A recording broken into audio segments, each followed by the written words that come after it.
Welcome to Real Flix Reviews. This is the show that reviews everything from the Hitchcock classic Dial In for Murder to the latest, greatest, craptastic Tobey Maguire movie. This week we have Jonathan Charney, James Stevens, and the man who would be Queen, Ryan Preston.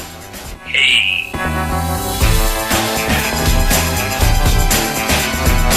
We want to apologize about this week's movies. We were really looking forward to seeing the movie Abraham Lincoln Vampire Slayer, but because of the limited availability apparently in our area, we switched to a movie that was guaranteed to be everywhere, which was The Amazing Spider-Man. So what have we learned, folks? Go to live in a place where you can see movies. Okay. Or just do what everybody else does and watch them on the internet. Yeah, well... By the way, Old Guy Tech and the Real Flix Reviews is not telling you to do so or suggesting it, but it's what everybody else does, so... So you're saying if everybody else jumps off a bridge type of thing? Depends on the bridge. But hey, do or do not jump off the bandwagon. You know, there you go. That's better. Do or do not. So this movie just came out on the 3rd of July, and it's directed by a fairly new director by the name of Marc Webb. According to the IMDb page, this is his first major so-called mega release. And we all know why they hired him, obviously. Yeah, I mean, last name Webb. Come on, he got to do Spider-Man.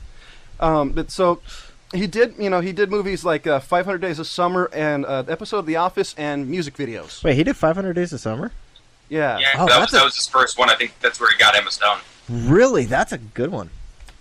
And just to let you know, ladies and gentlemen, we're going to switch up how we do this here. What we've decided to change the format is we're going to give you 5 or 6 kind of bullet points, and then we'll discuss on from there. We're going to try to shorten the show a little bit. As much as we enjoy doing this, we realize talking for 30 minutes about one movie may be a little long for some of you guys. Yeah, it's not for everybody, so we're going to try to make it a little bit more user-friendly for people. That's the goal. And if you really like the show, if you want us to keep the long 30-minute length segments, let us know. Give us go to the website, theogt.tv, and on the contact page, just write us a letter. What would you like to see us change? Any segments you'd like us to add or not add? Just let us know, because we're here to help. And if you're the only one who wants, the actual long 30 minute long segments, we could just Skype you individually and just talk to you for a few hours at a time. Yeah, there you go. That's pretty much what we do when That's another option. We pretty much do that when we're not recording either. So who wants to start? I think we're going to go with the man who would be Queen. Okay, well, let's see. Wow, it was hard pressed for me to find 5 things I didn't really like about this movie. Well, it could be like or dislike. Yeah, well, I can go if you want. I mean, I have my so-called bullet points if you'd like. No. I got my stuff here. Okay, a few things I wanted to point out. Just I love the slow, kind of deliberate storytelling they had. It seemed they had a real interesting story they wanted to tell, and kind of took their time with the character development. That was awesome. Wait, hold on. It was really old school. I was say, did you really think it was that slow of a pacing? No. But it was, as far as the storytelling, it was really deliberate with the amount of character development that was going on with the way they were driving the teenage angst and the relationships that he had between his people. Well, it wasn't really cut and dry as far as like you don't really know who's really good and bad. Kind of just sort of like judging it on their character. Okay. Up until you obviously find out. Let's see. I love that they were kind of cherry picking the points of actual Spider-Man canon. Okay. As far as some of the loosely based origin stories of a couple of the characters. They brought back the web slinger, the old school mechanical web slinger. Let's see. The visuals in this thing were unbelievable. Really, I mean, like I don't know if anybody noticed how crisp everything looked, how really tangible, like all of these, like as far as the web and the suit and everything looked really tactile. It didn't have that cartoony look to it, like I was expecting to see. Excuse me. And aside from a couple of sort of bizarre camera movements, and I'll take a point away just for being a reboot in general. Obviously, just that's kind of.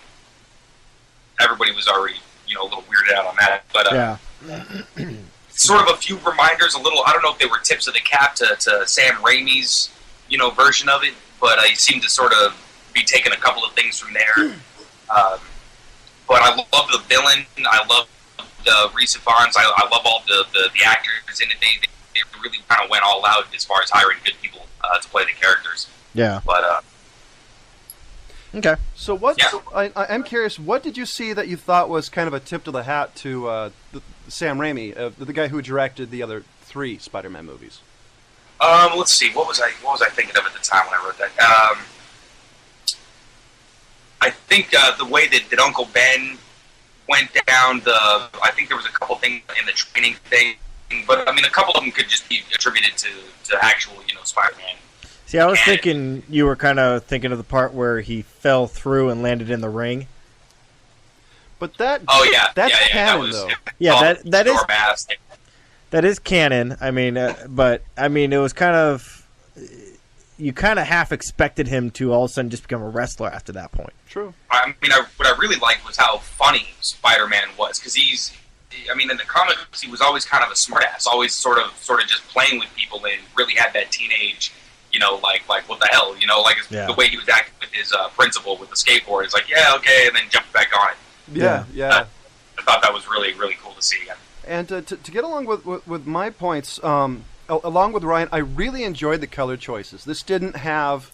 I thought the Sam Raimi version had a very cartoon, very bright, vivid color palette to it. I'm a big fan of the more semi-realistic palette, that you see in movies like Christopher Nolan does, like the Batman movies. Yeah. And the cinematography, there's a couple of points in there that just bugged me, but overall I thought it was really well done. One of the parts that really personally bugged me was the scene on the tower. Okay. Something about that, for some reason, when the tower's falling down, that really bugged me. How did that bug you? Like, really? Like, I can't really tell. Okay. There's just something about it that just the way it did. I wish I could pinpoint it that it was, the pan, tilt, zoom thing or whatever. But okay, you're allowed to dislike it. And excuse me. The one thing I liked was the way Peter Parker got bit. Instead of being like the Sam Raimi version, some spider somewhere that was genetically engineered somehow escaped and bit him. It was in some sort of room he wasn't supposed to be. My only number one complaint is, why hasn't anybody else been turned into a Spider-Man? Well, right. How was he the first person to have that little accident? Well, here's my question is the room top secret? Nobody's supposed to get into it, and if it is, how did he get into it? That's my question. Yeah. Well, part of it goes into the fact that... Yeah, those little internship passes really get you into a lot of rooms. Yeah, they do.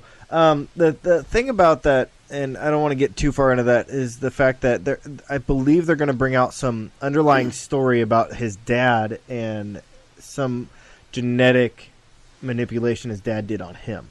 You know what? That's a couple of the points that I was thinking of. Also, is I didn't want to make a bad judgment on like what the hell with the father scene with kind of thinking that it might pay off in number 2 or something. Yeah.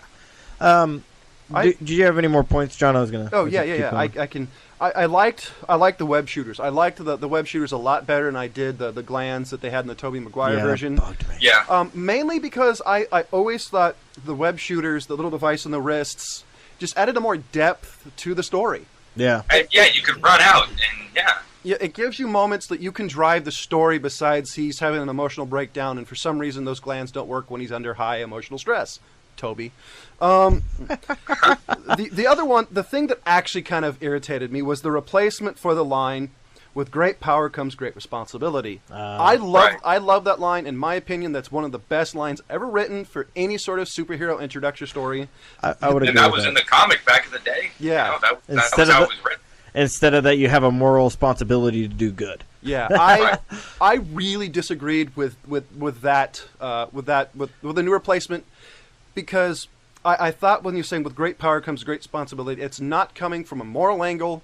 It's coming that you don't have a choice. Yeah, it's coming if you have this power, it is your obligation to help others. Yeah, I agree. Yeah, and I think they didn't want to fall too much into the path of the original 3. You know what I mean? I think people would have probably given it a lot of shit, like, oh, you're just trying to rip off things. Well, I don't think so, because that is actually one of the biggest parts of that storyline.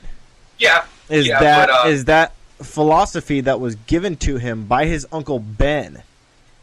and that is something that got ingrained into his life and the way that he lives. Yeah. And that's what basically was Spider-Man's life, is with great power comes with great responsibility, and he has great power. And so he has a lot of responsibility to do good. And it's also something he continues to learn. If you've watched the cartoons or read any of the comics, you see that is always a continuing theme. He does something, he screws up, he's realized, like, I don't have a choice, I have to fix this. It's an evolution it's a constant evolution of the character. Okay. The other thing I liked was, like what Ryan said, was how he came up with the idea with the mask, the falling through the roof. Instead of having the Bonesaw, was it Bonesaw McGraw? Yeah. And the last movie with the recent deceased Macho Man, I loved the just falling through the roof. I thought that was clever. I thought that was well done. And the thing that I like personally, I think it's cool, was Gwen Stacy. Emma Stone. Yeah. Emma Stone was so awesome in this, even though she looked a little older than 17 and acted a little bit more mature than that. Oh man, what a kick-ass role that was. I just love the introduction to his original girlfriend. Oh yeah. Everybody wished that it was going to be Gwen in the original ones. I know. Yeah. So that right there, just for my inner geek, I thought that was cool. Instead of the redhead, go for the one that he killed in the comic books. Well, and and Gwen wasn't exactly always the damsel in distress like MJ was. You know what I mean? Gwen was always kind of getting her own shit together and getting herself out of trouble. Yeah, it made for. And I like that they brought in her dad too, the NYPD detective. That was a good angle, and then he got killed. I think in the original it was Doc Ock. They killed him in original canon, but yeah, I like that they tied that into the story. Yeah. So they really nailed the character of Kirk Connors too. Yeah. Yeah, they did. Job. I think they really did too. So my question for Dennis Leary: can he get a role that he's not a New York City firefighter, cop, or a giant saber-toothed tiger? Dude, he is a comedian. Yeah, he is. But he's a great stand-up. So he's kind of basing his. He's not an actor, is what I'm trying to say. So he goes for roles that he My last point was, like they said, I love the Lizard. It's always been a character that I liked, but the way they did this, I was not disappointed, which was something that I was really scared of them just really goofing it up. They're just making it not a character you hate, not a character you love, just a character that's And I don't think they did it. I think they hit it pretty close to the mark. What about you, James? Yeah, I agree with you on that. My point on this one is that I like the bad guy in this one. The thing that I was really happy with is, unlike all the other three Spider-Mans preceding this, is that it wasn't as cheesy of a bad guy. Most of the bad guys in the previous three Spider-Mans were just cheesy. I think Sam Raimi brought him up as more of a cartoony kind of not characters that you could really take seriously. Like, I was really, really, really bothered by his portrayal of the Goblin in those three. I think that completely ruined that character for me, and I'm sorry, Willem Dafoe, but that was a horrible role. Well, I think one of the things was the fact that it was just like the previous non-Nolan Batmans, how they basically turned into live-action comics. Yeah. I think it's the trend, and I think it's a trend now to add a little bit more realism without the comic books. And I think that's what's going on here. I think they're realizing that they can equally. Submit these to the older generations of people who like comic books and are interested in that kind of thing. Yeah. As darker characters, and then still have like kids kind of get into these things, because for as much as they might not be for kids, people think now that's more for kids now than the old school comic book cheesy stuff. Kids aren't going to read that stuff. They're going to read the dark, brooding stuff they are now. Yeah, exactly. Like, what I was thinking is my first point about this whole movie is that I really, really enjoyed the portrayal of Spider-Man in this one. The whole smart-ass, the whole thing. Yeah, and to me it was like night and day over Tobey's portrayal of Spider-Man, and I forgot to write down this kid's name. His name is Andrew Garfield. Yes.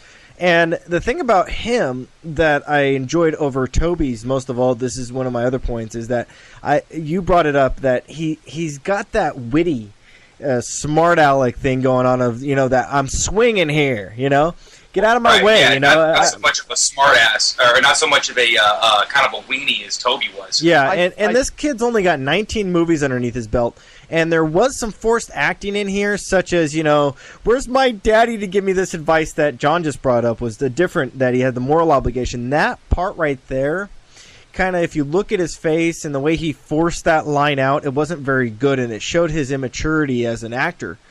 But the way that he portrayed this is that you can only see growth coming from him if he takes that and moves on with it. I think the number one choice here of Andrew over Toby was, sorry Andrew, he looked like the bottom rung person in high school. He looked like an outcast. He fit the character. I don't think Toby had the thing quality about it is that he can grow and mature into that character if he keeps up with it, because of the fact that, I mean, if you look at the early Spider-Man in the 90s where he was kind of the geeky type of thing starting out, he developed into a more mature type of guy, and that's what his he's got that kind of geekiness, but he also has that ability to go into that more mature Spider-Man if he keeps on and they continue to do it this series. The other thing about this movie is that I like you guys said, I was very happy with those web shooters that they brought out. That made me really, really, really happy. Except for the fact that they never ran out, but they did show the scene where he did try to fight them underwater, and he's going to and hopefully he develops and learns from that. But I don't know about you guys, but I was disappointed that he never attempted the parachute. Well, you know what? I liked that he started shooting webs at people's mouths. He had the whole little, the web ball balls that he was shooting at the hands and everything. It's old school Spidey. They didn't really do too much in the Sam Raimi. It is, and I was kind of. They didn't really go into it. I think it was probably part of the storyline because it looked like they were going to go into there, but they probably left it on the cutting room floor of the fact that he was making it, learning the compound of it, and turning it into it. And I don't know if you guys caught this, but this was the same stuff that the spiders were making in the room that he got bit. Yeah. Well, here. Yeah. Well, I think they nailed the whole Spidey sense thing too. Yeah. Yeah. Well, here's kind of it's a little kind of a little inside baseball, I think, as far as the thing goes. If you've ever watched the cartoon that took place in the mid '90s, there's an episode of that one where he talks to a little girl. Yes. And then that dying girl. Yeah, and in that episode, he explains that what happened is when he got bit, somehow the knowledge of how to actually make the web. Yeah. That happened to him. So I'm assuming they're just going with the fact that that knowledge was just genetically passed. Yeah, I don't know if they're going to go with the knowledge was genetically passed because he actually went and stole it from the labs. And then I think what kind of went on with that is the fact that he probably took the formula, broke it down because he was very smart. Well, I think he also got a little super smart status too because he was redoing the formula for Connors too. Yeah. I mean, he helped him with the whole lizard thing. Yeah, exactly. And his dad was only working on the spider. Yeah. True. So what are was that all 5 of your points? Yeah, that's all 5 of my points. I mean, like I said, some of these were offshoots of your guys' points as well, which... So yeah. I give this a 3 out of 5. It's really close to a 4 for me personally. I could almost say it's a 4, but there's a few things to here to tweak me enough that I can't. So for me, it's a high 3 because I liked this. The key for me is to come back in 6 months and watch it again to see, does it still have that, oh, I like this feel to it, which I don't know if it's going to or not because none of the other Spider-Man movies have that enjoyability to it. No. What about you, Ryan? I think that the overall enjoyability of it is going to sustain just with the amazing cast. I mean, Martin, Emma Stone, Risa Vaughn, Sally Field for crying out loud as Aunt May, and then this new kid Andrew Garfield kicked ass. I think that's really what's going to kind of hold up is everybody really playing their parts so great and so vividly. You know, it's the stories. You know, the way the characters make you feel. They give you those epic moments. You know what I mean? It didn't really climax as much as the original 3, but you cared more because you cared about the characters. So what rating do you give it? You know what? I'm right dead with you, man. I wish we could do halves because this would be a solid 3.5. But yeah, high 3, really really easy. Good damn movie. What about you, James? You know, I am a big Spider-Man fan, and as far as the character of Spider-Man, I think he nailed it for me. Like I said, there is a little bit of Force stuff. There is some nitpicking things. But I really, really enjoyed this movie. I think that it's going to probably hold up and be one of the better Spider-Mans, and I'm actually giving it a 4. Wow. Yeah. Wow. Holy shit. So this is unprecedented, ladies and gentlemen. I know. This is unprecedented for me. Well, this is wow. This is the first time that he's given something a higher rating than I have. Nope. And Prometheus. me as well. Prometheus. I gave it a higher rating than you did. True. It almost then. So so I gave it a 3. Ryan gave it a 3, and James gave it a 4. And James, it's James's turn this week for movie news. So what's on your list that caught your eye this week? The first thing that I got to bring up is I did a little bit of research and found 9 different movies coming out in 2013 that I think we should keep our eyes on. And the first one I have here, the rest of these I don't really want to get too much into discussion because it's going to take us quite a while to get through some of these. But the first one I want to hear your guys' opinion on this, and this is a movie called Oz the Great and Powerful. Oh, I've been hearing about this. Now, this is coming out March 8th, 2013, and I'm really kind of interested in the premise of this one because what this movie is about how the Wizard of Oz got to Oz and how he got to his reign of power and authority and respect through the land. Right, and he was like a snake oil salesman or something like that, wasn't he? Yeah, something like that. They don't really go too much into the plot through what I found, but the problem I have with this is that this is Sam Raimi, and we just brought up the fact that he did 3 Spider-Mans, and the only movie that he actually put out there and directed that I really liked was The Quick and the Dead. I think he's got a lot more movies than that, but that's the only movie of his that I can say that I actually like. Well, to give my quick 3-second thing is, I think because Oz is such a cartoony thing, anyways, I think he could do well. And the cast, it has James Franco, Mila Kunis. It has it's got quite a good cast. Ted Raimi, Bill Cobbs. I mean, there's some pretty A-list actors in that one, or high B. Yeah. But, I'm kind of on the fence on this one. I actually do want to see it because I like the premise of this storyline.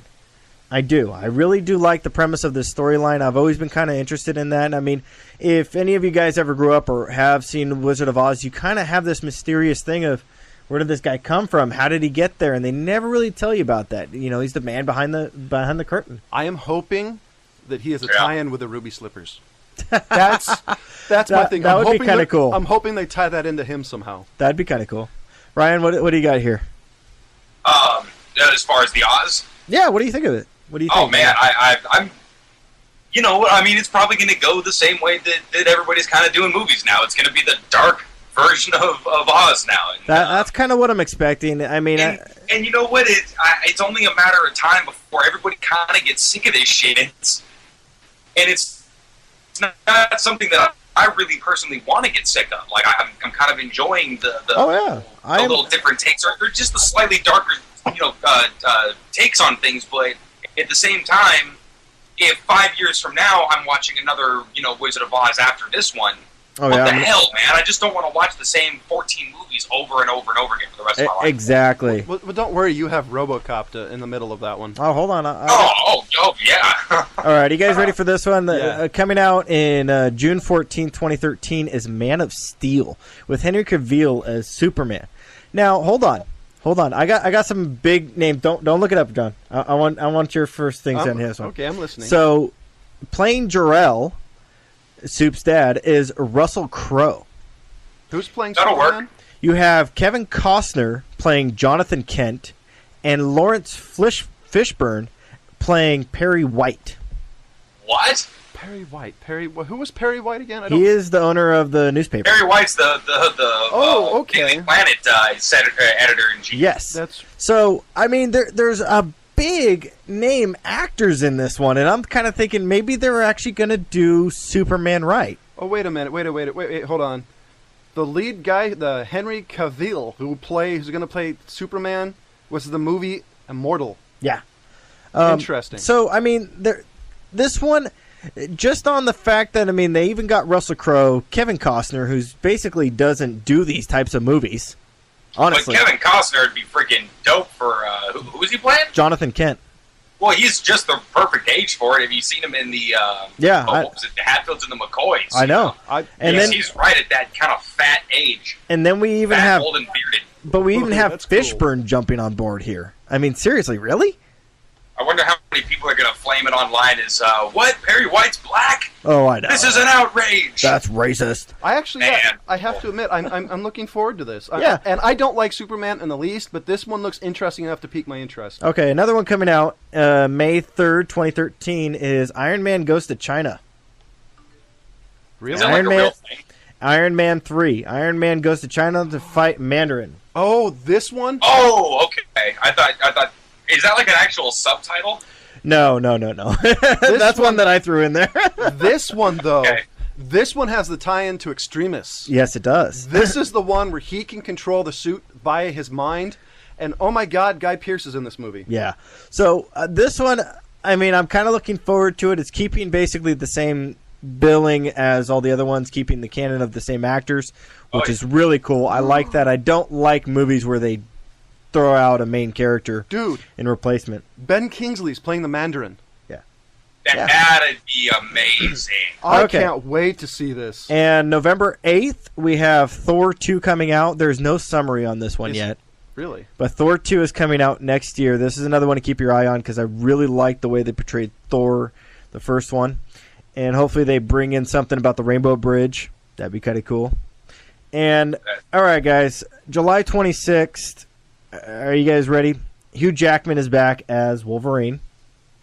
This is the one where he goes to Japan, right? This is the one where he goes to Japan to train as a samurai warrior. Now, the problem I have with this one is they kind of already threw out some of the storyline of Lady Deathstrike, who's one of the people that he meets in Japan. She's already dead. Yeah. So I'm kind of like, where are you guys going with this one? But he didn't know Lady Deathstrike. So here's no. In the actual real storyline, he meets Lady Deathstrike in Japan when he trains. Yeah, but here's my thought is because in the movie he didn't recognize her, didn't know her. My thought is they could still introduce Lady Deathstrike because they didn't call her that. Whether they do it or not is completely different, but they could still use that storyline because they didn't call her that. But that was Lady Deathstrike. Everybody knows that. I agree, but it doesn't necessarily mean they're going to do that. Okay. Moving along. Maybe it was part of his fugue state. Okay, moving along. Sometime in 2013, there is no date yet on this one released. Mad Max Fury Road is coming out. I want to see this. Tom Hardy is playing this one, who is also in the new Batman, who plays Bane. So I've never really seen him in anything else. I really am looking forward to actually watching the new Batman to see how he does playing Bane. So I haven't seen him in anything else that I recognize him as. But, I mean, I want to see Mad Max. I like Mad Max. And this has Charlize Theron is in this movie too. Yes, she's in there too. I want to see this. I have to admit, this is interesting. I'm a sucker for a Mad Max movie for some reason because most of them suck, but I like them. They're entertaining. Yeah, I love a crappy entertaining movie. All right, another one that's coming out that I'm kind of looking forward to. I'm not sure how much I really want to get into this one. This is just one that I saw that I was kind of like, this one could be really good, could not be. June 3rd, 2013 is The Lone Ranger with Depp playing Tonto.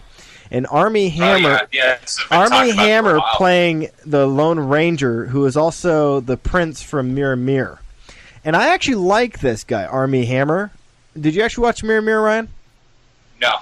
Okay, he actually did a really good job in this movie, Mirror Mirror, and I'm not a big fan of that movie. I was kind of like, there was just so much wrong with it, but his character was really well done. He did a great job with it. I've got to be honest. I don't like the pictures I've seen of Depp as Tonto. I don't either. It's kind of stereotypical to me, and I'm going to see it because I'm old enough to enjoy the Lone Ranger, but I like the Lone Ranger, which is kind of like I'm not really sure where I want to go with this one. Wow, Watkins is in this movie. Wow. Now, wasn't that the guy from the Waco shooting? Oh, that's Tex Watson. Never mind. Wow. Okay, August 2nd. That's who is. Sorry, just real second. Tom Wilkinson was also in Batman Tom Begins. Wilkinson. Yeah, sorry. Okay. I love that guy. My bad. So what Okay. you were saying, James? August 2nd, 2013 is 300 Battle of screwing this one. Pull this one up. 300 Battle. 300 guy? No, this is actually a battle that was taking place around the same time that the 300 was. This is another battle that took place. This is actually based on Frank Miller's graphic novel that he actually wrote as a sequel to 300, which came out in 2007. Yeah, it's Battle of Artesimia. Thank you, Artesimia. Sorry, I'm screwing it up. Yeah, I was screwing it up just trying to read off my paper. I'm like, stop. Okay, so this is actually a Frank Miller. After 300 came out in 2007, in 2008 he started writing a graphic novel as a sequel to this based on another battle that took place around the same time. Now, Ava, look that up. It's Ava Green. Ava Green from Casino Royale. Ryan knows what I'm talking about. Really? She's actually playing Artesimia in this movie as the head heroiness of this film, and I actually really liked her role in Casino Royale. So that one's one that I'm really looking forward to. Frank Miller has a good input. And speaking of Frank Miller, October 4th, 2013, sequel to Sin City is coming out, and it's got Alba, it's got Rourke, it's got Madsen, and it's got rumored Aoki, who is Miho, are back. Really? Yeah. So it's Miller and Rodriguez are coming out with this one, and this one is about Dwight going after the woman who betrayed him, and Nancy is going to deal with Hardigan's death. Ooh. So this is kind of can't wait. Yeah, I'm really, really excited about this one. The last two that I brought up here, folks, are the ones that I'm really looking forward to, which is the 300 Battle for Artesimia and Sin City are the two that I'm really, really looking forward to. I am curious about how Oz is going to come out, really, but we'll see. That, to me, is the wild card. Superman, I think, is going to do well, even though I'm not a Soup fan. I'm not a big Superman fan, but I think if he's done right, I think if they get rid of this whole thing that, bring back the old school Soup that was very, very invulnerable. A lot of you guys out there know that I don't like Superman that much. But I don't like him in comparison to other superheroes. He's more of a Wonder Woman fan. You just like that she's up in a bondage, man. If you don't know what he's saying, ladies and gentlemen, if you don't know what he's saying, look at the origins for Wonder Woman. Yeah. Anyway, so yeah, I mean, the past few Superman movies, even all the way back to Christopher Reeve's Superman, I was not a big fan of, to be honest. I just think that... Tell me you didn't like The Quest for Hope? No. So, I mean, there's quite a bit of good movies coming out in 2013. There's also, as what our show is basically trying to get people into, is going to look at some of these not top-billed movies that are coming out, too. So if there's a movie that you guys want us to take a look at in 2013... go ahead and comment on the show, and we'll take a look at it and see what we think about it coming out. So there's also a couple of avenues that people have been using to get movies out. Is Kickstarter. Matthew Lillard has a movie called Fat Kids Rule the World or something like that. There was a project on that. Oh yeah, which I kind of want to see. Yeah, there's another one called See Something that I want to see. So please, if there's any super indie movie that looks good to you, let us know. Yeah. Because we don't see everything, unfortunately. But we are willing to watch basically anything. Yeah. If you don't mind us, damn true. If you don't mind us giving our honest opinion, whether we like it or not, we trust love me. movies. I have watched so much crappy movies; it's not even funny. It really is not.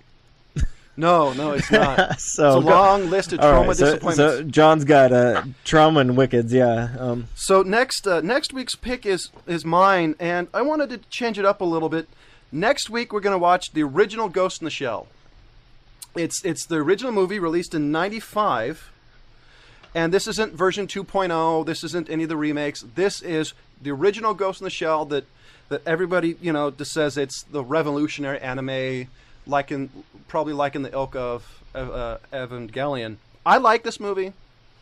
I know James has seen it. I don't know if Ryan's seen it, so I can't. This is one I'm actually excited to talk about. You have not? Wow. You got virgin eyes on this movie. And this is the movie that Siskel and Ebert, they were still alive and talking, where they both gave it 2 thumbs up. So, yeah, this is actually before their opinion went too far downhill. So to kind of wrap up this episode of Real Flix Reviews, I gave The Amazing Spider-Man a 3. James gave it a 4. Ryan gave it a 3. And we will see you next week. Hi, this is Rob Charney with Old Guy Tech TV, and I want to talk to you today about Windfall. Windfall has 2 outstanding offers for you to take advantage of. They have their 12-week business-only ad for just $60. That's just $5 a week. You're not going to find a better deal anywhere. Windfall has a rewards program like no other, a real windfall. Give us 5 and your ad is free. So refer 5 people or businesses and you get your ad for free. Visit Windfall on the web at www.shopthewindfall.com or call 530-621-1698.